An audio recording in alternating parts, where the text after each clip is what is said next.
People did not just die in this prison. Some people believe they never left. But the deeper story begins before any ghost tale. It begins with people, choices, cruelty, and power. By the end, the prison matters less as a haunted attraction than as a mirror showing what human beings allow. In Moundsville, West Virginia, a prison rises like a medieval fortress above the town. Stone walls, sharp towers, narrow windows, and iron gates make it look less like a jail than a castle built for dread. Across from it stands Grave Creek Mound, another place marked by burial and memory. The prison was authorized in 1866, soon after West Virginia became a separate state during the Civil War. Officials needed one central place for men convicted of serious crimes.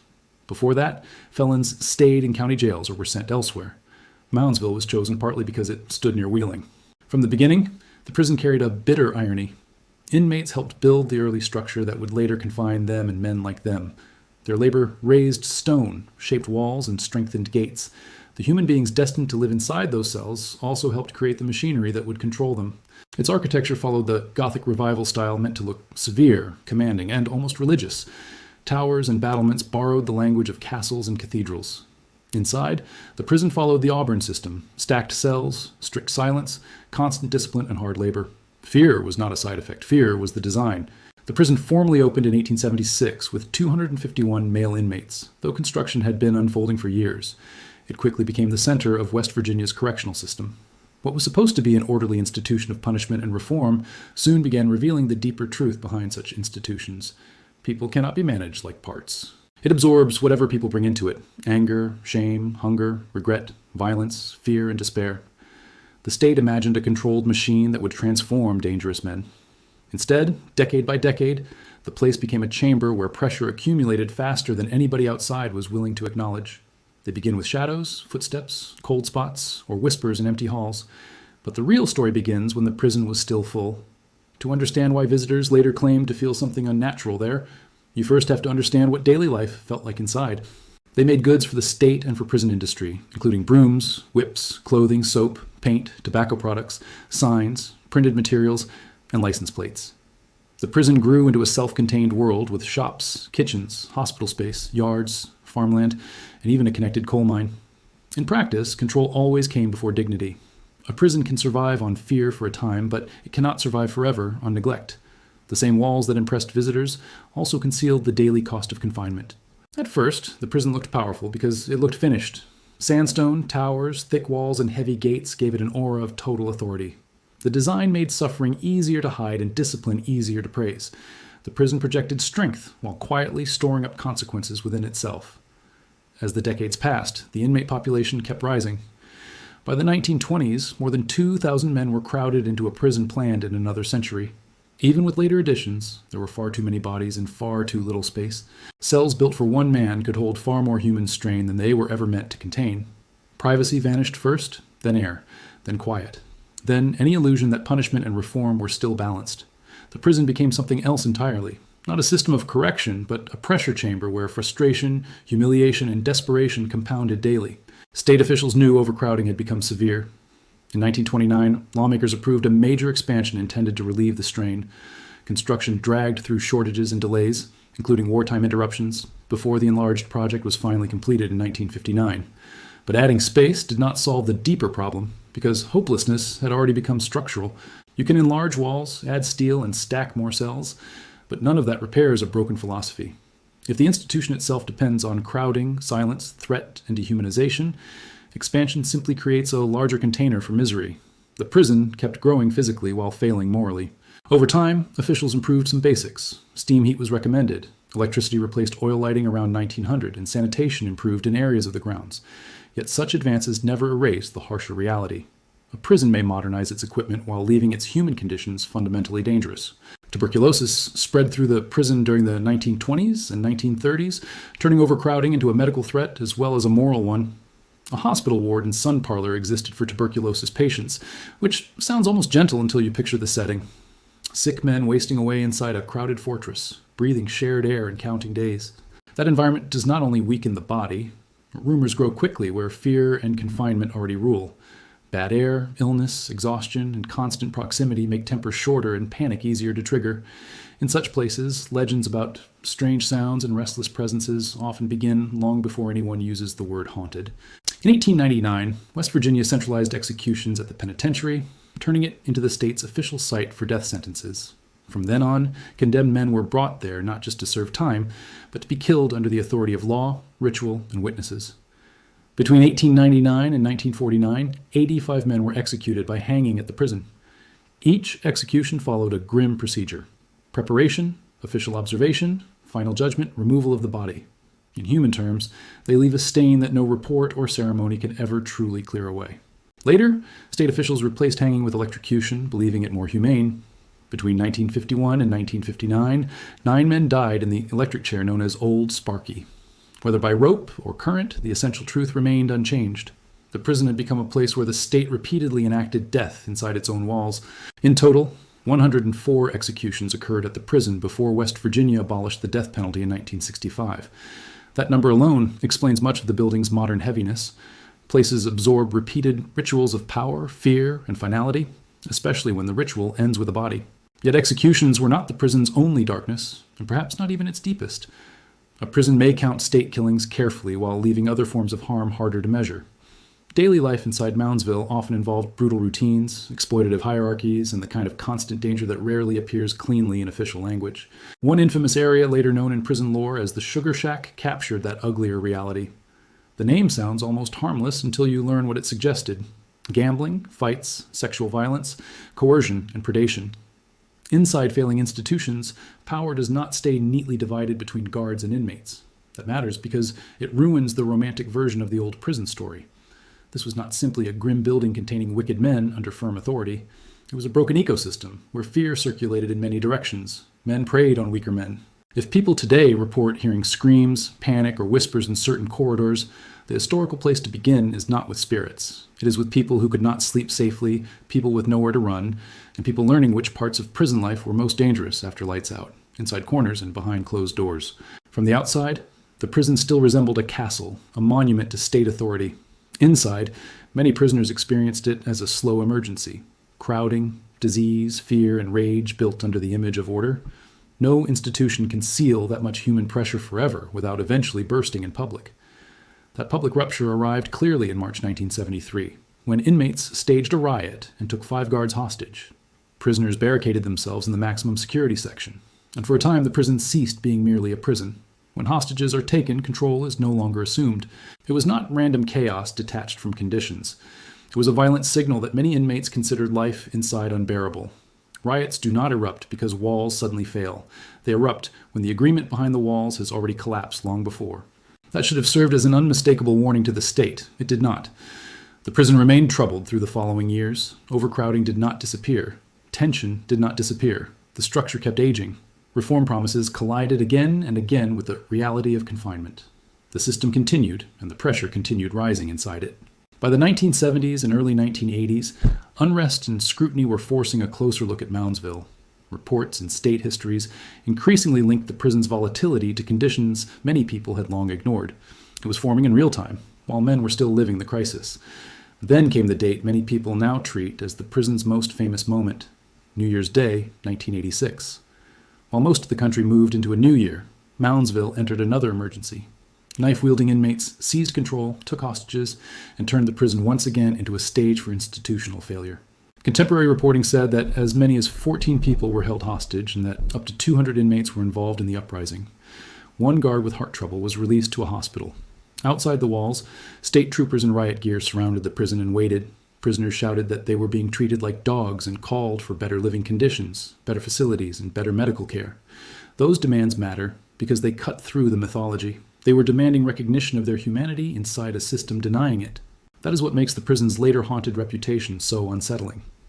Even before tourists came searching for spirits, the people inside were already explaining the haunting in ordinary language: overcrowding, neglect, danger, and a building too old and rigid for the number of lives forced into it. Eventually, the decisive challenge came from courts examining whether conditions at the prison were constitutional. In plain terms, judges asked whether the state itself was imposing treatment so degrading that it crossed into cruelty.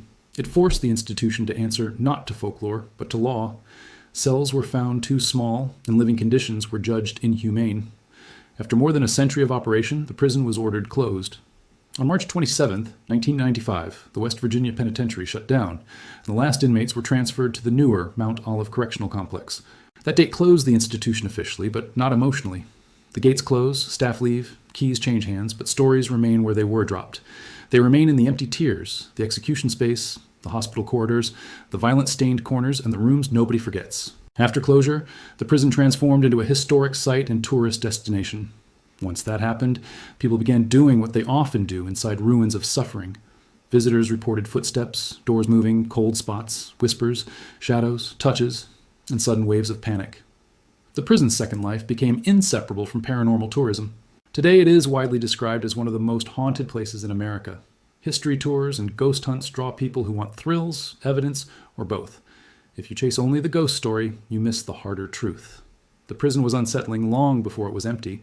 What happened inside Moundsville was not one mysterious night. It was more than a century of human suffering accumulating under official supervision. The institution was born after war, built partly by inmates, shaped by silence and labor, swollen by overcrowding, marked by disease, shadowed by execution, scarred by predation, and condemned by law. Not only because they wonder whether it is haunted, but because old prisons reveal the machinery beneath polite language about justice. They show what happens when control matters more than healing, when punishment becomes routine, and when routine makes cruelty easier to ignore or excuse. Imagine cutting stone or carrying materials for walls that would later contain you or men like you. The building was not just erected around prisoners. In a very real sense, prisoners helped construct the system that enclosed them. Consider the condemned men marched toward the gallows or the electric chair. Whatever crimes they committed, the ritual still says something about the society performing it. Every execution writes public values in private materials: rope, wood, metal, electricity, observation, silence, and the official claim that killing can be orderly if paperwork permits. Consider also the sick men in tuberculosis wards, the weaker inmates trapped in violent corners of prison life, and the guards navigating danger inside a broken institution. That is why the most honest way to describe Moundsville is simple: haunted before empty. First, a state built a fortress and called it correction. Then it filled that fortress with labor, silence, punishment, disease, fear, and death. Then it kept the system running long after those walls no longer served the human beings trapped within them. Then the pressure burst outward in riots, hostages, headlines, and public shame. Then courts finally said enough. Only after all that did the ghost story fully take over, reverse it, and you turn real suffering into entertainment. Begin with history, and the paranormal becomes secondary to the people already harmed. Every inmate had a name. Every guard had a life beyond the walls. Every execution left relatives somewhere. Every riot frightened people waiting by telephones. Every illness, transfer, rumor, or disciplinary act spread outward into homes, marriages, bloodlines, and memories that extended far beyond Moundsville itself. That is one reason stories like this feel larger than one building. One generation calls something justice, and another generation later recognizes abuse. Pain passes through institutions into families. You may not descend from anyone connected to Moundsville directly, but you almost certainly come from people shaped by some system of fear. The claims are absolutely real, and the proof remains disputed. Visitors, guides, and investigators describe strange experiences throughout the prison. Others argue old buildings make noises, darkness heightens suggestion, and expectation fills the unknown. Everyone may choose a personal conclusion about the paranormal question, but no honest telling should confuse disputed ghost claims with documented historical reality. The record is already chilling. A prison authorized in 1866, a fortress opening in 1876, inmates helping build it. More than 2,000 men crowded inside by the 1920s. Executions, riots, hostages, legal condemnation, and final closure in 1995. No curse is needed to explain why the place feels heavy. People often love haunted places because ghosts let evil seem distant and supernatural. A spirit is easier to face than a system. A shadow in a corridor can feel simpler than decades of sanctioned cruelty, indifference, and normalized neglect. If the prison is haunted by anything, perhaps it is haunted by human habits we prefer not to claim. The appetite for punishment, the convenience of looking away, and the comfort of believing monsters are always separate from ordinary society. Moundsville remains powerful because it points back at the living as much as the dead. The building still stands like an accusation in stone. Across from an ancient mound, beneath changing skies, empty but never fully silent, it keeps asking why fear became architecture there. Yet the prison already speaks clearly through its walls, dates, and institutional history. It says, this is what happens when a state builds a machine for control, and forgets that every number inside represents a person. It says, walls can hide suffering for years, but cannot erase it. That may be why many visitors leave shaken. It was not the only overcrowded prison. It was not the only place where violence, disease, and neglect flourished until courts intervened, but it became a symbol because the building survived.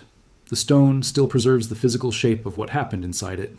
Abstract injustice becomes visible when you can point to a narrow cell, a steel door, a hanging site, an electric chair, a barricaded tier, or a prison yard. Once you picture those spaces, the prison stops feeling like legend and starts feeling like an unmistakable historical warning. In the end, Moundsville contains layer after layer of horror. The horror of trusting punishment to produce healing by itself. The horror of letting overcrowding become normal. The horror of treating sickness as background. The horror of turning death into procedure. The horror of ignoring warning signs until crisis makes denial impossible. Memory in stone, memory in rumor, memory in tourism, memory in court records, and memory in family stories. That is what visitors feel, whether they name it energy, trauma, history, or ghosts. The prison remains charged because unfinished human feeling still clings to the place. Maybe that is all a haunting ever is, a place where the past refuses to stay politely buried. If so, Moundsville may always be haunted because the questions it raises remain alive. How do we punish without becoming cruel? How do we protect society without erasing humanity? How many warnings do we ignore before collapse? They belong to everyone living under any system that uses confinement, force, and law in the name of order. Moundsville revealed its society's beliefs not in speeches, but in stone, steel, rope, silence, and procedure. Later generations turned that revelation into legend, yet the underlying record remains painfully practical. That record shows people trying to survive inside a place that often made survival smaller than it should have been. It shows a prison that looked eternal and still failed. It shows fear solidified into architecture. And it reminds us that whatever hauntings people report came, if they came at all, after the human damage was done. If you want to understand Moundsville more clearly, imagine a single ordinary day there while the prison still operated. Routine can look calm from outside, but routine is not peace. Routine in a place like this means pressure, wearing someone down grain by grain, hour by hour, lesson by lesson, until adaptation replaces hope. A prisoner might spend years learning which footsteps meant danger, which voices to avoid, which guards might help, which might humiliate, and which corners belonged to men who could hurt him. It resembles adaptation found in storms, war zones, abusive homes, and other unstable worlds. Now multiply that tense routine by hundreds, then by thousands. The prison stops feeling like a building and starts feeling like weather. A fight in one section spreads through rumor to another. Men arrive carrying anger, grief, pride, addiction, illness, fear, and desperation into stone. That is often what people mean when they say a place has energy. Sometimes they mean layers of human tension so thick that decades later a visitor can still sense the absence of relaxation. Moundsville held so much unresolved pressure that its atmosphere became part of its reputation. Another often forgotten detail complicates the story further. In the early era, women were also confined there before female prisoners were transferred to a separate institution at Pent Springs in 1947. That fact matters because it shows how the prison expanded its reach instead of questioning its methods. The machine learned how to continue, not how to become humane. That failure appeared in the architecture itself. Old prison cells are hard to understand until you picture your own body trying to carry years of life inside them. Sleep there, dress there, break down there, endure winter there, endure summer there, endure yourself there. Once you imagine that honestly, the prison's 1995 closure stops sounding like the ending of a spooky attraction and starts sounding like a delayed confession.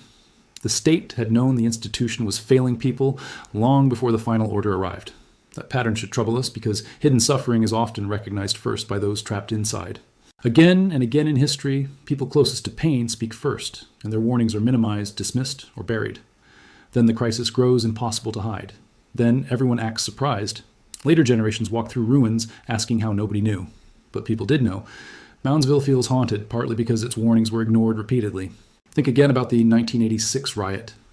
The image remembered most easily is dramatic. Knives, hostages, troopers outside, demands shouted across walls. But beneath the spectacle lies testimony. Men were saying conditions had fallen below the line of human acceptability. Violence forced attention to what ordinary complaints had not. The testimony was not noble or harmless, but it was testimony all the same. Better living conditions, better facilities, better medical care. Those demands sound less like excuses once you understand the environment. The riot becomes more than a sensational episode. It becomes evidence that the institution had failed in ways impossible to contain quietly. That lesson extends well beyond one prison in West Virginia.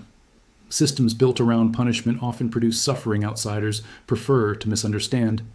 If the people inside are prisoners, many assume their pain matters less, or their words deserve less trust. That belief gives institutions dangerous cover and lets neglect masquerade as discipline or policy. By the time truth becomes visible, the damage is already old. Moundsville carried that damage openly in its execution history: overcrowded tiers, riots, and legal condemnation. A prison designed to project authority had become a public symbol of conditions the law itself could no longer defend. That irony changes everything once you really see it. The prison was meant to represent state control. In the end, it came to represent state failure. Towers, walls, and gates no longer signaled strength alone. They became monuments to a belief that hard stone could solve human violence simply by trapping it. Instead, violence circulated through the institution, the headlines, the courts, and later the legends. That is often how history turns into myth. They become emotionally enormous, and people start retelling them through curses, energies, and ghosts. At Moundsville, the setting encourages that transformation. The prison stands across from Grave Creek Mound, one of the nation's most famous ancient burial mounds, almost inviting symbolism. To modern visitors, the pairing can feel too perfect. An ancient mound of the dead facing a fortress of punishment. People imagine dark energy and troubled ground. Yet history needs no supernatural assistance to create powerful images. One society buried its dead with ritual. Another built a prison opposite it and filled it with the condemned. In both cases, the landscape became a place where communities decided what to do with bodies, fear, and the people they could not or would not fully understand. That continuity is chilling. It suggests that burial, punishment, secrecy, and memory often share ground, even when the cultures involved tell very different stories about themselves. This is also why prisons belong in hidden history. They do not hold only inmates. They hold mothers waiting for letters, fathers wondering what failed, children growing up with absence, spouses debating whether to keep visiting, guards carrying stress home, nurses and chaplains entering the same machinery, and towns learning to depend on institutions they fear. A prison creates a shadow family around itself. Even people outside the walls begin living by its emergencies, rumors, visiting hours, and tragedies. A man sent to Moundsville could vanish from ordinary public life without disappearing from memory. Somebody avoided his name. Somebody built a family story around silence or shame. That shadow can last for generations. Prisons ripple outward, reshaping who trusts authority, who expects abandonment, who grows up cautious around power, and who carries inherited anger without always knowing its source. Seen that way, a whisper in an empty cell may be less significant than the emotional afterlife incarceration leaves in living families. Which is the deeper haunting? A shadow in a hallway, or a family carrying the after effects of imprisonment for 50 years? The supernatural claims may be uncertain, but the social haunting is undeniable. It lives in prison towns, archived execution notices, court findings, and the knowledge that some people toured for 90 minutes what others endured for years. One more factor makes Moundsville unforgettable. The building survived. Many places of suffering disappear through fire, demolition, decay, or redevelopment. This one remained standing. History there still has a body. You can measure the walls, trace the gates, walk the corridors, and stand inside another era's physical idea of justice and control. That survival denies easy distance. It is harder to dismiss the past as abstract when the walls still exist.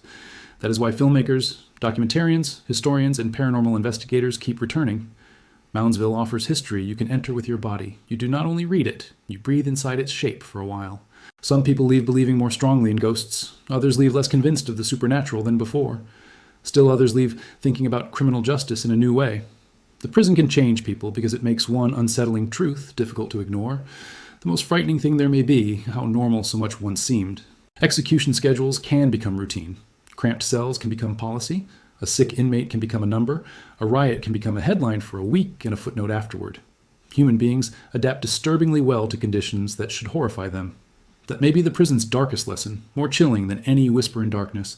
Not that Moundsville held monsters alone, but that ordinary society tolerated its conditions for decades. Strip away the ghost branding, and the prison becomes a moral story disguised as a haunted one. It asks what happens when punishment outruns conscience, how law drifts into its own form of lawlessness, and whether buildings preserve evidence. Records matter here because without them, every abuse risks becoming just another spooky tale. Dates matter, numbers matter, expansion matters. The women once confined there matter, the executions matter, the riots matter. The closure order matters. Details rescue human beings from becoming scenery in a story told only for thrills and chills. They matter because they show how long suffering can be normalized. They matter because they remind us that hidden history is rarely hidden by accident. More often, it is hidden by discomfort, convenience, and the desire to make the past feel strange enough that the present never has to recognize itself in it at all. A haunted prison lets audiences enjoy fear without accepting responsibility. A historical prison asks harder questions. Do we recognize the same excuses when similar suffering appears now? Do we still allow institutions to defend neglect as order? Do we still find it easier to sensationalize damage than to study the systems that produced it? That is why the story still breathes. Not through spirits, but through relevance. If you care about power, punishment, memory, hidden history, or the stories families carry in silence, Moundsville remains disturbingly current. It shows how suffering becomes architecture, how institutions outlast excuses, and how public shame often arrives too late. The prison's modern legend will probably continue. Tours will keep moving through old halls. Paranormal teams will keep setting up devices in the dark. Visitors will keep deciding for themselves whether unseen presences linger there. But fascination should never erase the people whose lives made the legend possible. Before the ghost tours, there were bodies, labor, sickness, punishment, routine fear, family separation, and state power exercised behind stone. Before whispers and empty corridors, there were men trying to sleep, breathe, survive, and hold on to dignity in a place steadily draining it. That order matters, because truth depends on sequence. If you begin with spirits, you risk turning the dead into atmosphere. If you begin with history, you understand why any later haunting story found such fertile ground. Places of long suffering invite supernatural interpretation because pain leaves impressions on memory, language, tourism, and architecture, whether or not it leaves evidence acceptable to science. Moundsville, therefore, stands at the intersection of legend and record. One side asks whether the dead still speak there. The other asks what the living built, ignored, defended, and finally condemned there. The second question is less glamorous, but it is more useful. It turns the prison from entertainment into evidence and from spectacle into warning. That warning is not limited to West Virginia or to one century. Any society can build institutions that claim necessity while normalizing indignity. Any public can learn to ignore suffering hidden behind official language. Any state can mistake containment for moral clarity. Moundsville matters because it shows those habits becoming visible in durable stone. It also matters because the prison's closure was not victory in any pure sense. Shutting the gates did not return lost years, heal broken families, erase executions, or restore men damaged by overcrowding and fear. Closure acknowledged failure, but acknowledgement always comes after the harm. That delayed recognition is part of the haunting, too. When people walk through the prison now, they move through multiple timelines at once. They see the architecture of authority, the remains of confinement, the tourism of memory, and the afterlife of public curiosity. They may search for signs of spirits, yet they are already surrounded by evidence of another haunting, consequences that outlived the institution. That is why the building still feels so charged. It preserves contradiction. It is beautiful and brutal, grand and degrading, historical and immediate, theatrical and painfully real. A castle that was a cage, a monument that became an embarrassment. A prison meant to demonstrate order that eventually exposed disorder at the heart of its design. And that may be the deepest reason the story lingers. Moundsville does not only ask whether the dead remain, it asks whether the living have learned anything from the conditions that created the legend. It asks whether we still confuse punishment with wisdom, spectacle with truth, or legal procedure with justice worthy of the name.